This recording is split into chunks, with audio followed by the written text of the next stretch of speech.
Hi there, friends. Tracy Wanamaker here, licensed speech language pathologist.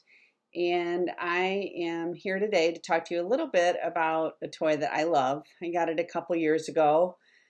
An old friend of mine had introduced me to the toy and said, "You're going to love it, Tracy." And I thought, well, then I'm probably going to love it, and I'm probably going to be on Amazon. So the name of that toy is, and yesterday during the post, I referenced it as Peekaboo Moo, but it is actually Hide and Go Moo.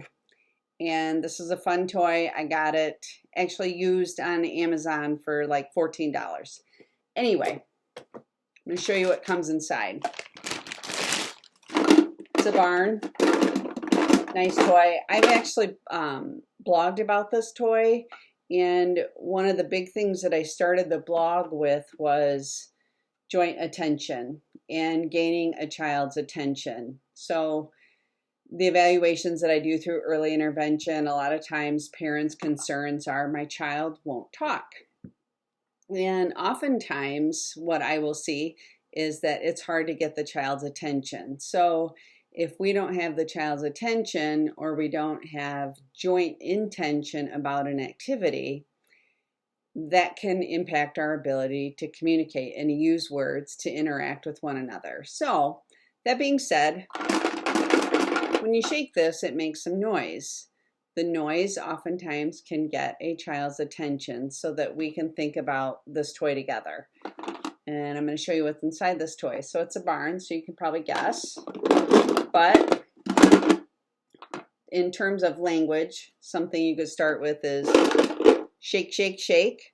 So in my practice, I like to use a lot of repetitive words. And then pause in hopes that the child will then chime in with that word or phrase that I have paired with the activity. So I'm going to pull something out. Got my horse.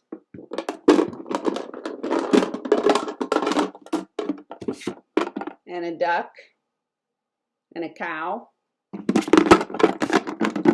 And a pig. And the cool thing about this toy is that there is a mama pig and a baby pig. So we have big and little. So we can think about size concepts together too. We can think about labeling the animals. If I were going to play with this toy in therapy, I might have the cow eat. So we could work on an action word such as eat.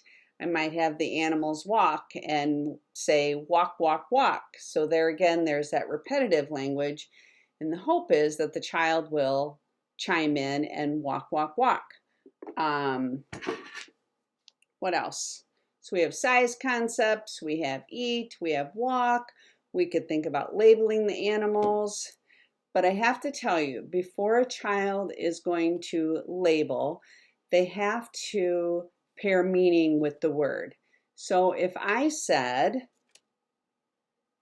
get the duck, and the child reaches for the cow, they have probably not yet paired the meaning that the word duck is paired with this item.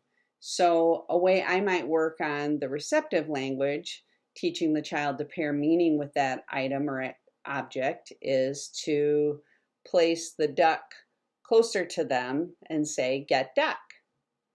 That way we're teaching the child the skill that's anticipated and hoping that we can build on their receptive language so that in the future they could use that word in their expressive language.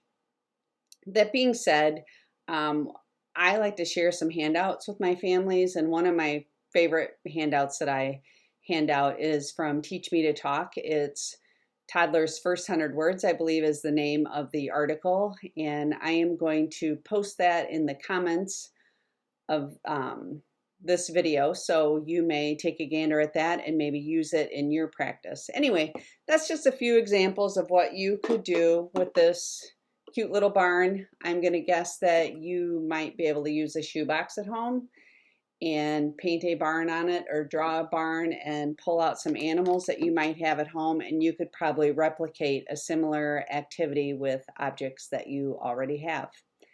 Anyway, thanks for joining me, and I hope you have a great rest of the day. Stay healthy. Bye-bye.